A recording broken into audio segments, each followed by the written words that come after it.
Imagine a traveler moving from place to place. To decide where he goes next, he doesn't look at his entire journey. He only looks at where he is right now. This is the key idea behind a Markov chain. Let's look at a simple weather system. If today is sunny, tomorrow has an 80% chance of being sunny again, and a 20% chance of becoming rainy. If today is rainy, tomorrow has a 40% chance of turning sunny, and a 60% chance of staying rainy.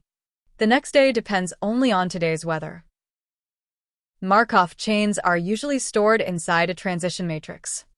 The rows represent the current state. The columns represent the next state.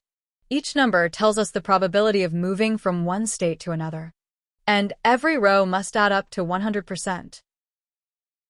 Markov chains appear in many places. In board games, your next position depends on where you are now. In text prediction, the next word depends on the current word. Early language models used ideas very similar to Markov chains. And with Python, we can simulate these state changes automatically. One of the most fascinating properties of a Markov chain appears over time. After many transitions, the system often settles into a stable pattern.